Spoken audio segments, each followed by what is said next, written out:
Welcome back to another episode of On-Site Report. My name's Theo Abbott, and I'm your host.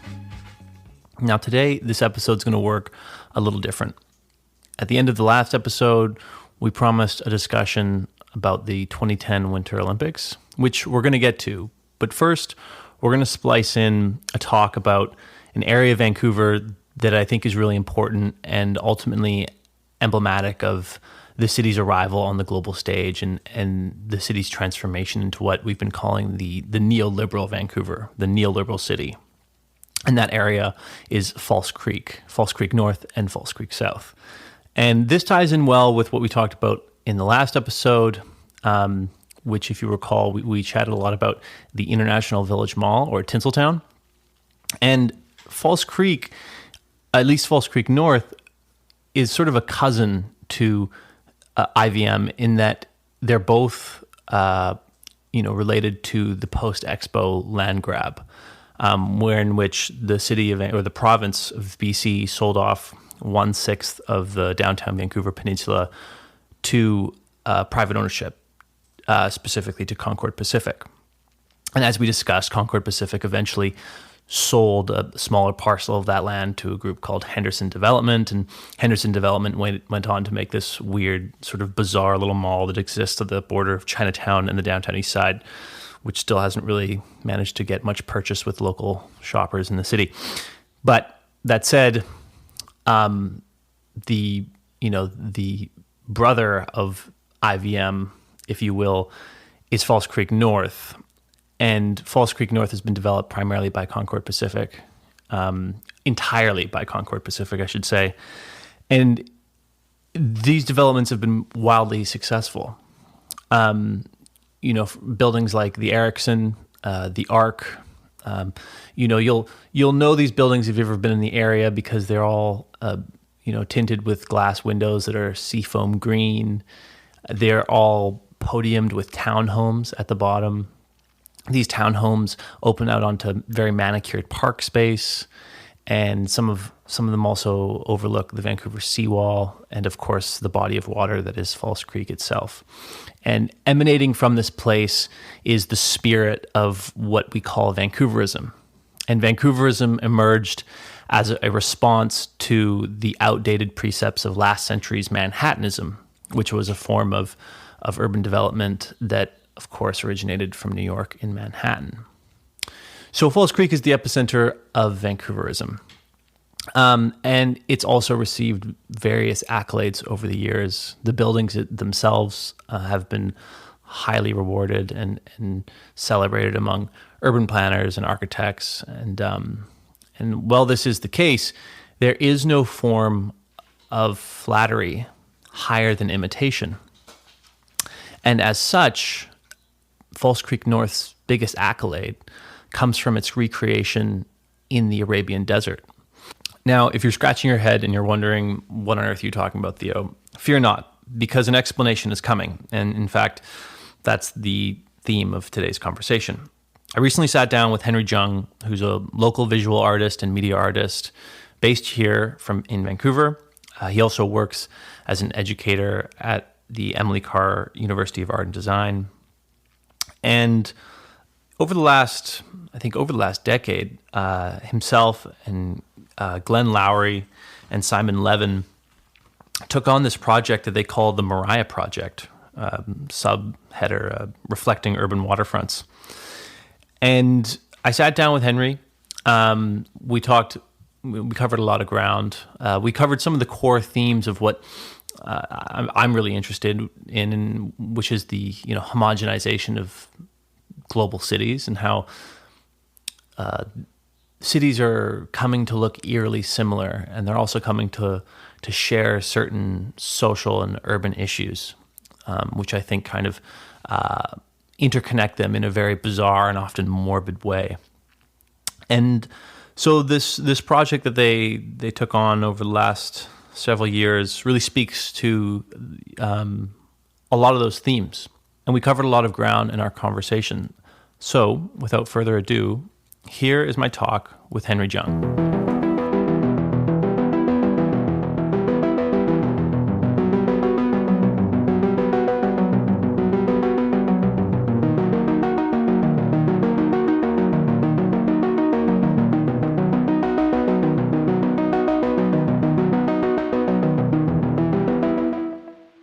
Give us a little overview of Mariah, of the Mariah project, just to sort of catch people up to speed, and sort of how it came into existence.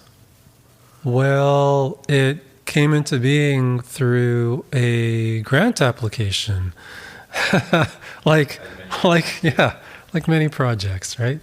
It basically there was these lectures that Trevor Body, who's a local architecture critic, had been giving about his visit to Dubai back in the early 2000s, where he ran across some architects and developers from Vancouver. And he said, "Oh, what are you guys doing out here?" And he said, "Oh, come along with us. We'll show you." And they showed him in the Arabian desert this big channel that they had been digging out and connecting to the Persian Gulf.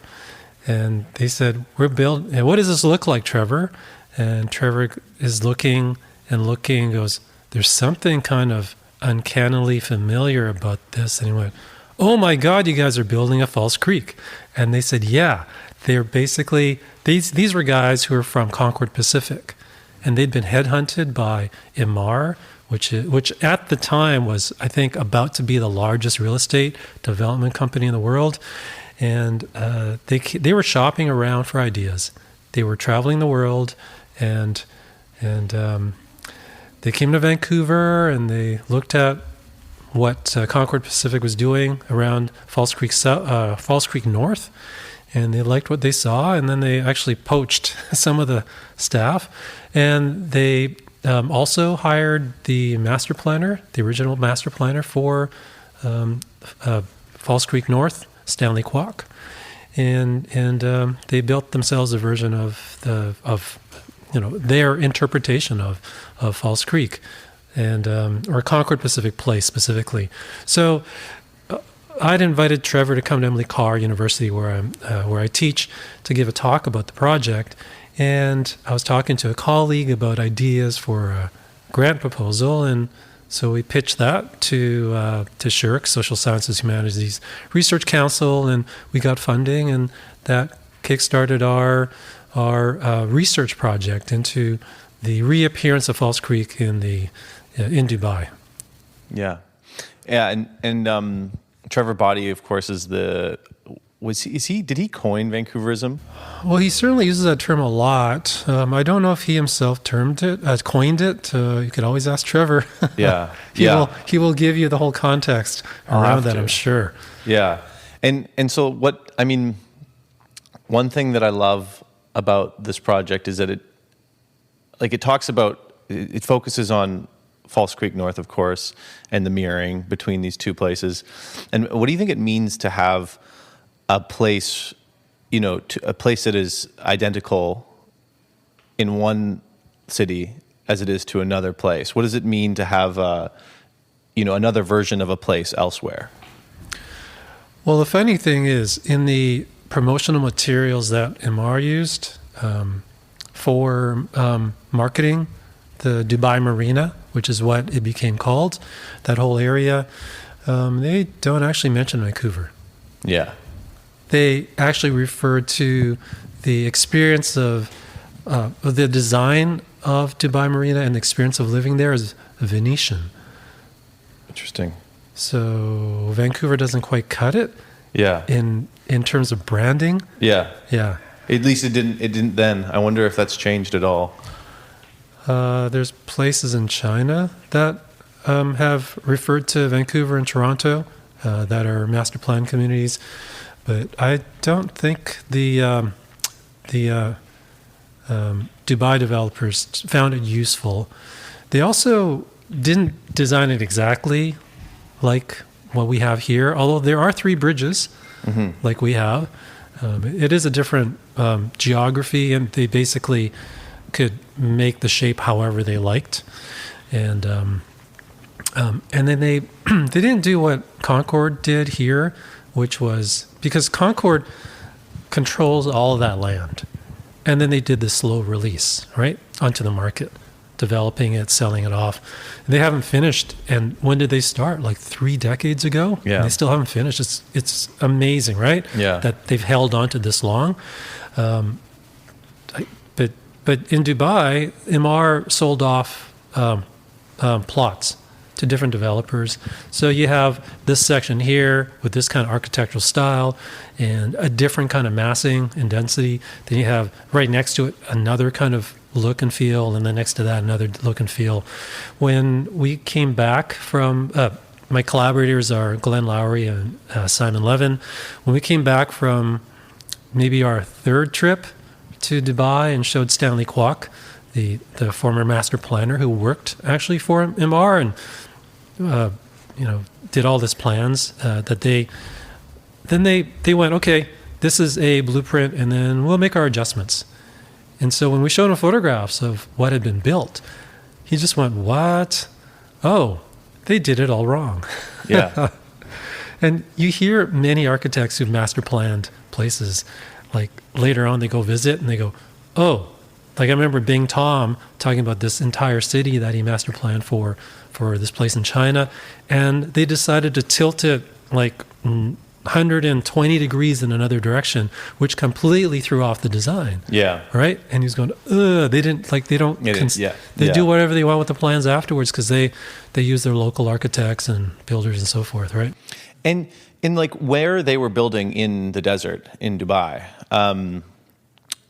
I think people often assume that where Concord Pacific developed along False Creek North was sort of tabula rasa. It was this blank slate. And that's why they were able to have such like easy carte blanche, kind of do whatever you want. You have 204 acres. But is that the same in Dubai? Like, were they really just sort of building on this like unused plot of desert, or was there a history in that land there at all, if any? It was just desert. Yeah. Yeah, Dubai as a community had existed for quite some time. There was brackish water that they could pull out of from beneath, and so it was a trading outpost. I think caravans came over the desert and stopped there to get water, and they were a lot of trade happened in this small settlement. There were also ships that came across from, I guess, what is now what's called Iran, maybe Iraq, but mostly Iran, which is directly north. So there was trade over the water there as well. But really, it didn't grow that much until it really grew a lot after around the time they discovered oil, and I think it's mostly oil. I don't know if there's gas there. But they knew that they had a short amount of time for the oil. They only had so many decades before it was going to run out. Abu Dhabi, which is just the next emirate over, they have a lot more oil, and you go further west in Qatar, they have lots of gas. But because they were traders, they were very entrepreneurial, and their leadership. They were really good at bringing in foreign expertise to build up more trade and also build up tourism, and also establishing a free port. So it's a free trade zone. So that helped a lot too. So it became this transportation hub eventually as well, especially when they built a large airport. And they also had right there the water drops, so they can actually have a deep sea port.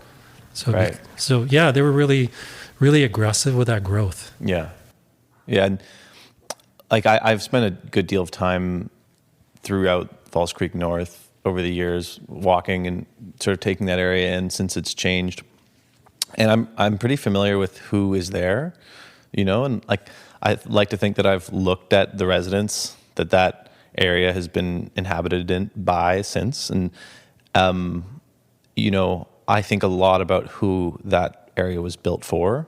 And in your time going back and forth between Dubai and False Creek North, the Dubai Marina and False Creek North. Did you see a similarity in terms of who those areas were built for, and who eventually ended up inhabiting them? Like, who were these people buying these, seafoam green condos? Well, the vast majority are foreign nationals, because the vast majority of people in Dubai are expats. Right. So there's some people who have the right to live there, but who are not Emirati. And of course, there's the Bedouin, and they have their own very particular special rights. The nomads of the desert in that area, and they actually have right of way if they're crossing a road with their sheep or their camels and so forth. And when sometimes they come into town, they just plunk themselves down and just set up, and then for a while, and then they leave.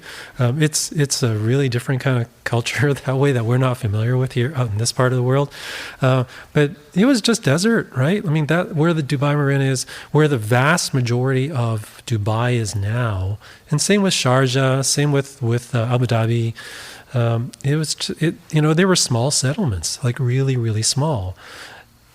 But when they started building out, and all these outsiders came for opportunities, then they just started expanding into the desert. So you don't have that history of erasure that we have here, and the ongoing kind of developing recognition for the peoples who were here before. The settlers came and the colonizing happened. It's a very different layering, a very recent kind of layering of the history as we know it since colonization, and trying to understand what happened before that, and develop awareness about it. I don't think it's quite the same. It's really a different context in Dubai. Right.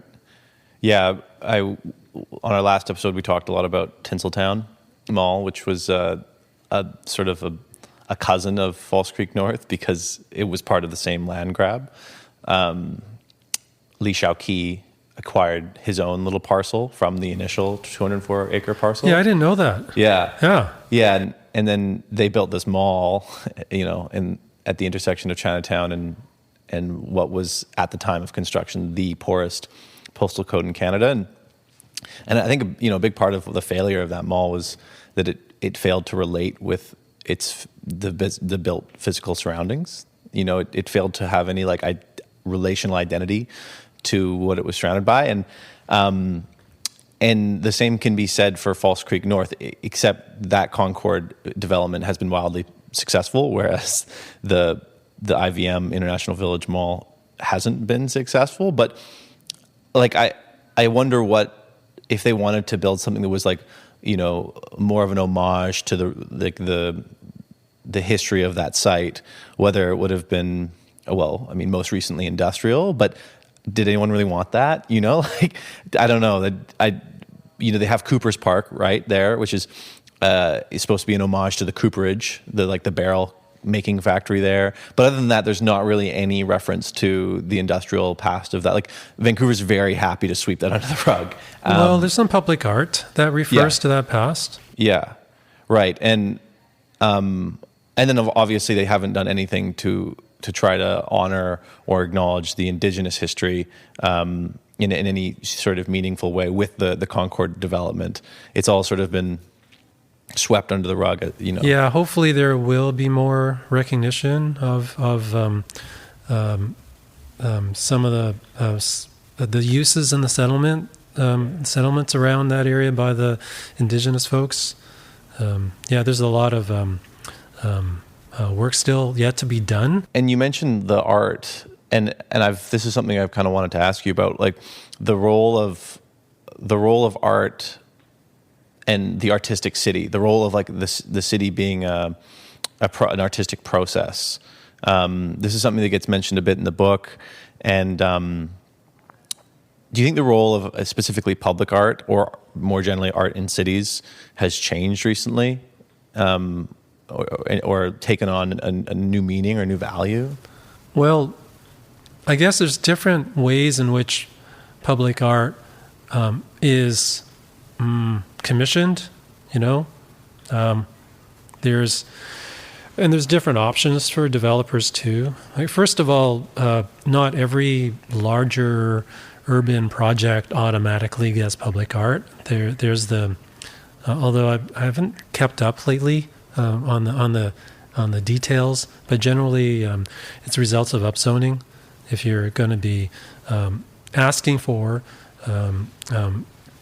build beyond what the current zoning allows for, then I think it sort of triggers sort of like a public art allowance that becomes part of the budget, right?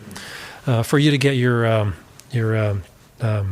permissions to develop, and then of course a lot of public projects, but not all, also have public art funding that gets triggered through the city.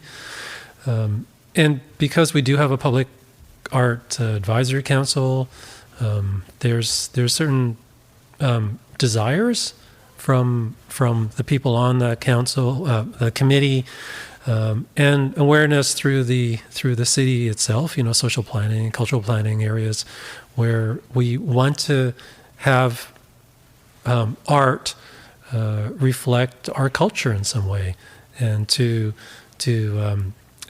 have it create awareness and discourse, rather than just have this thing just put somewhere taking up space, and that looks like a sculpture but big. And you know, the kind of work that was done in a lot of American and Canadian plazas in the 50s and 60s, plop art, as some people refer to it as. Chicago Bean. Yeah, that one's pretty popular. Yeah, it is. People love it. Yeah, it's gorgeous. Yeah. Yeah. But do you think it's achieving that goal of, at least in Vancouver, of reflecting accurately, you know, the spirit or of a culture? I mean, I think of the new development down along the Fraser River. I think it might be a Concord development by Marine Drive, and they have the gold dipped tree. Which is just this gaudy. I'm not sure what it's supposed to reflect. Like, it's supposed to reflect maybe like nature, but also luxury and like higher tastes of values and consumption. I can't figure that one out. And I see, it seems like Vancouver, okay, maybe they are requiring cities, or the city is requiring these large scale private developments to fork out for some art. But it seems like the art that gets plopped down there is just this aesthetic Band-Aid, and it achieves so little. Or like the Bear by the casino, Concord's Park Casino. They've got the chrome, sort of a Jeff Koons-esque. Reminds me of the balloon dogs. Like also a mirror, so it's reflecting something, but I'm not sure if it's reflecting the right thing. So yeah, do you think it's achieving the goal of reflecting a unique community, a set of values, or is it reflecting a globalized, identity?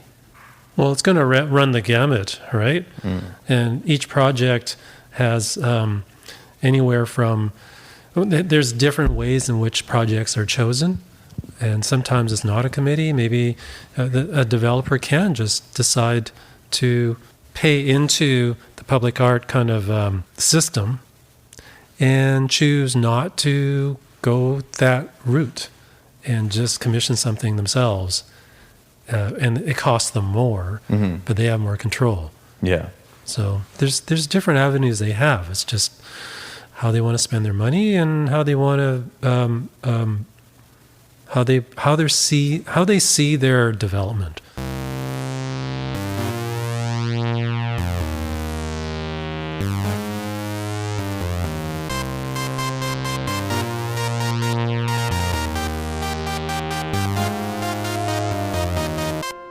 Going back to Mariah, you described the sort of a vertigo between the mirror, the mirroring of these two spaces that is induced when when you consider yourself in one of those spaces versus, being in another space that is almost indistinguishable.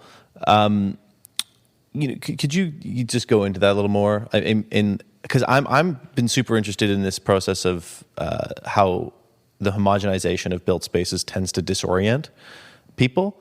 And when I read that, talking about this sort of vertigo, I thought, oh, that's, vertigo is a kind of disorientation. And so, yeah, what did you mean by that? Like, what, if you can remember, I know it was a long time ago, but like... It is a long time ago. Yeah. Like, what's the vertigo between the Dubai Marina and the False Creek North? Well, part of the reason for using the term vertigo was the perspective of looking down at the city from one of these condo residential towers from the penthouse. We ended up doing a lot of photography and video from the tops of buildings. We wanted this perspective of looking up and looking down because these built forms often really go for height. They're trying to maximize their density and sell as many condos as possible, and in relationship to also not just a particularly kind of modernist design, and it really is based on a modernist design, but also the fluidity of capital, of moving basically money around the world really effectively, efficiently, especially through real estate. Dubai is a great place if you want to create a paper trail for your money and then move it elsewhere to show, oh yeah, I bought this property. It could have been all cash, right? But then when you sell it, you've got the deed and you can show the transaction, and then you can move that money somewhere else. So Dubai's a good place for those kind of transactions. I don't know the intricacies of Vancouver, but I think this current government is also looking deeply trying to look deeply into money moving through British Columbia, especially Vancouver, and through the real estate market, and trying to find out, well, what other, is it all clean, right? So the vertigo has to do with being surrounded by these tall buildings and these master plan communities, and who has the best view of these places is the people up top. And these are the same people who are going to be moving from penthouse to penthouse to penthouse around the world. Yeah. Right? They have 2, 3, 4 passports oftentimes. They have all these bank accounts in the air, which are these condos, right? And in the same way that they physically move around with this fluidity, so does the money. And so does the design for all these places. They're kind of interchangeable. Yeah. They look the same. Yeah. And their apartments are going to be the same. Yeah. Yeah, like it's sort of the Cactus Club effect scaled out on a global level. Like and I think that local residents, people who only hold 1 or 2 passports and aren't part of this transnational elite class, I think they can feel very disoriented when trying to navigate these spaces if they're not used to them, whereas those folks, they want to have, perhaps they want to have a recreated experience in each one of those spaces, which seems strange. I feel like if I was this like globetrotting multimillionaire, billionaire with all these passports, I would want some variety. But then you look at the buildings that they're living in, and they're all these glass towers, and they all look the same. Well, I'm sure some of those folks will have more rustic options as well, and right, yeah. Maybe something that floats on water. Yeah, they'll have their Whistler Lodge, and it's made of like faux wood or something. Yeah, that's. No, it won't be faux. No, it'll be the best wood. It'll be endangered. The last wood, Fairy Creek, old growth or something horrible. I'm so interested in this group of people. Like I want to know how how they navigate these spaces differently, because it obviously it's different than me, and how they interpret the aesthetic design of those spaces. What this project does so well, comparing the Dubai Marina and False Creek North, and how indistinguishable they are in some places, is so it's the uncanny valley of a built space, which to me seems like sort of an offense, and I don't feel very comfortable navigating that part of the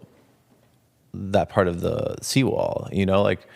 Or it doesn't feel like a space that's been built for me, and it hasn't. Like Vancouver seawall. Yeah. It's a beautiful walk. It is a beautiful walk, but it feels like it's almost untouchable. It's not for me to interact with beyond the bounds of the seawall. The seawall is just sort of, it's like going through a wax museum almost. Yeah, I mean, if you can't imagine being able to afford one of those condos, then clearly it's not for you, or a certain kind of lifestyle, or a certain kind of demographic. It definitely, each neighborhood attracts certain people, or each neighborhood might be the result of not being able to afford anywhere else, so you're kind of stuck there without other options. Obviously, that's a place where people with options choose to go. I'm not defending it. It's just, of course, it's basically all these differences. So it is weird to stand on the seawall walkway in the Dubai Marina, which is very popular on the weekends. People go there, workers go there, people who are working on the construction all week, and then they dress up on the Saturday and they go out, and it's their day off, right? And people are enjoying themselves, and it's accessible. So it is a public space, even though the idea of public space in Dubai is kind of different than how we define it out here. But it's similar yet different. And that's the weird thing about a lot of places around the world, increasingly similar and yet different.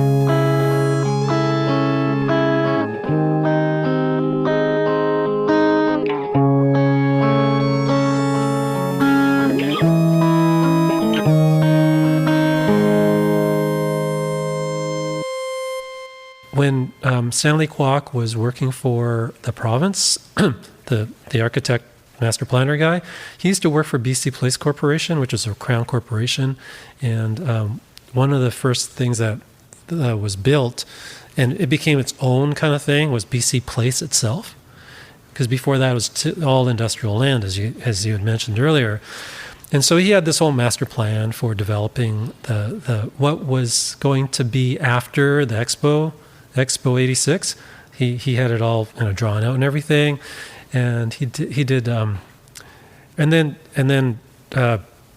Bill Van der Zand came into power, and that was when Van der Zand changed the plan and wanted to instead of developing as a crown corporation project, he put it out to tender and so forth.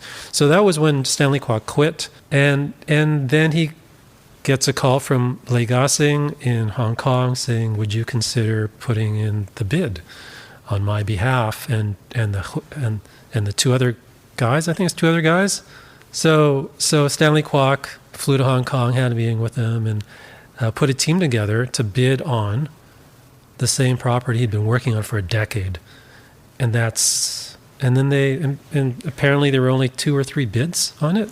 So yeah, anyways, they got it, and then Stanley Kwok went on this huge consultation process where he met with he said he had over 100 meetings with different stakeholders, and in the conversations that we had with Stanley, this topic of NIMBYism came up, and he said there are people who were complaining about what was going to get built, and they weren't living there, right? It wasn't going to directly affect them because this is an industrial site, and it wasn't displacing anybody, but Vancouver seems to have this history, and maybe it's probably not just Vancouver, right?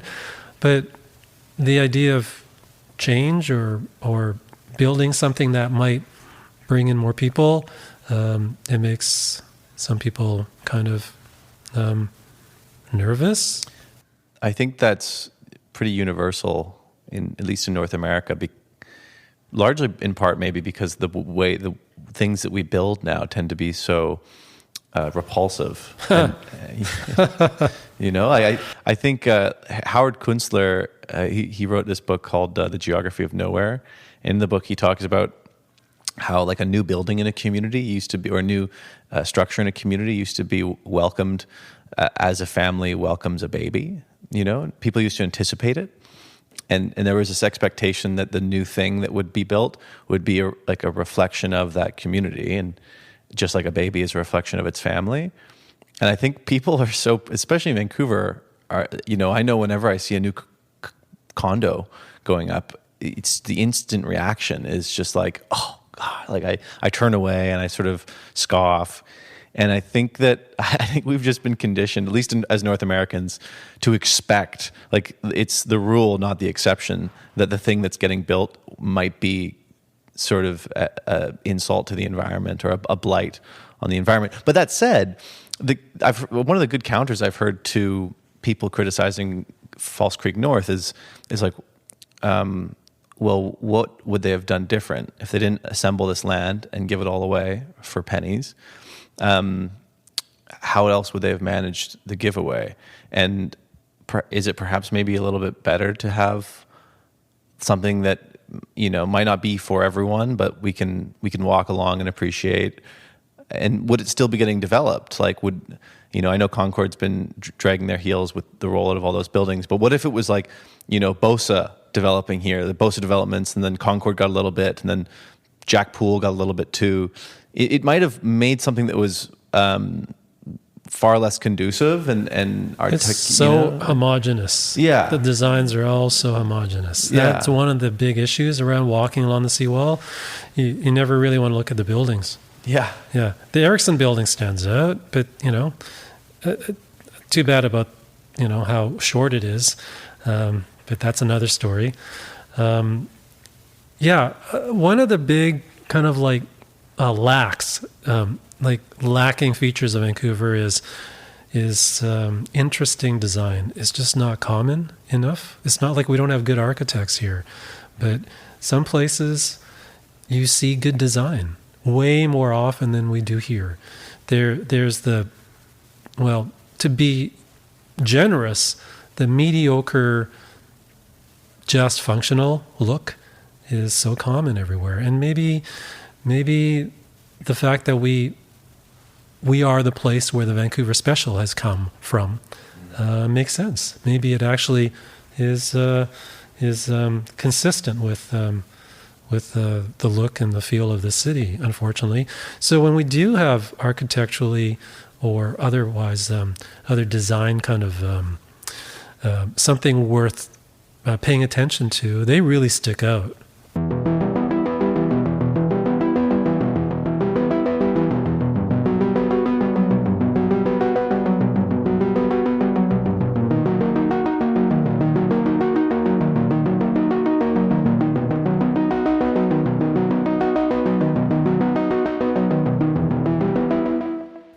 So thanks to Henry for coming in and having that conversation with me the other day. I hope that you found it illuminating, and I know I did. And I think the big takeaway here is that Expo 86 has irreversibly shaped Vancouver into the city that it is today. And the city that it is I think one that has become increasingly homogenous in terms of its built environment and also increasingly unlivable. In 2017, Jimmy Pattison, who was the CEO of the Expo 86 event, was interviewed about sort of the legacy of Expo. And it was clear that he thought about the event as sort of a work party where mega projects were expedited as a result of Expo's incredibly ambitious construction deadlines. And as a short-term remedy to BC's sagging economy during the 80s, it did perform quite well. It achieved what it set out to do. But as a long-term investment, it fares less well. And I think that's clear when you analyze the nuance of how Expo 86 is sort of imported neoliberalism and foreign investment into the city. And in that same interview from 2017, Jimmy Pattison reflected on how one of the less savory aspects of Expo's legacy was that as a result, we've been left with a housing market where, you know, people who have grown up in Vancouver aren't able to afford to live in the city that they call home. And he sort of you know, mentions that as a brief aside, but it is a notable it's a really notable part of the city's history. Now, I'm sure some of our listeners will be familiar with the Cactus Club restaurant chain, but if you're not, Cactus Club is this bar, restaurant, sort of upscale eatery that's really popular in Vancouver and all over British Columbia. I think they've sort of been scattered across Western Canada more recently. But why it's important is that when you go to a Cactus Club, you have the exact same experience regardless of which one that you're in. You know, the menu looks the same, the interior design is the same, the servers even look the same, and of course the food, ideally, it always tastes the same. You can trust that you're going to have this recreated experience over and over and over again. And why this is relevant is that I think what's happening in global cities can be rightly called the Cactus Club effect, in that these urban spaces are becoming more homogenous, not only in their built environment, but also in the people who inhabit them, the people who can afford to inhabit them, I should say. And so we're losing an important variety, and the uniqueness to the urban experience, I think, is being lost in a lot of instances. And I think this has really important ramifications for how we live in and how we experience our urban spaces. And I think that variety is important. I think that variety gives way to democracy. And then I think when we have a mirroring of places like in Vancouver and Dubai, it's not healthy for the urban fabric of a community. And I don't think it's conducive to democracy or just a city that anyone would want to live in. And like we touched on in our conversation, I guess there is a certain caste of transnational elite who sort of own, you know, penthouses in all of these different cities that follow a very cookie cutter Cactus Club effect like model. But it seems to be a narrower and narrower population that is sort of accommodated to in these spaces. Now, I think we'll leave things here for today, but I invite you to consider the breadth of this situation and consider some of what's at risk when our built environments become increasingly homogenized. Before we end, let me leave you with a brief story.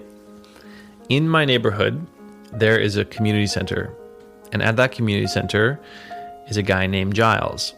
Giles has been working there since I was a kid, and he's a mural painter, and he also runs arts programming. Now, a few months ago, I was walking out of the gym, and I ran into Giles, and he was like putting the lines together for an upcoming mural. And we got to talking about his creative process, and he was telling me that he sources his paint, and has for a long time, from the recycling depot. And he was talking about how, you know, you never quite get the exact color that you want, but that's sort of part of the process, and you kind of have to work with the colors that you get, and that ends up shaping the piece. And I thought that was pretty cool and kind of poetic. But he said that recently, the most common kinds of paint that he's able to get is white and gray. And the reason that is because the most common new building in the neighborhood are these white and gray condominiums, and thus what's getting sent to the recycling depot is white and gray paint. As a result, his murals, which are supposed to bring color to and help to beautify our communities, are at risk of becoming equally banal as the vapid, ubiquitous condo that seems to be popping up in not just our city, but cities around North America. And I think this kind of gets at the core of a larger problem in the development of cities these days and sort of the direction of urban development. We'll leave it here for now. Thanks for joining us for another episode of On Site Report. My name's Theo Abbott. This episode was produced by Charlie Dara.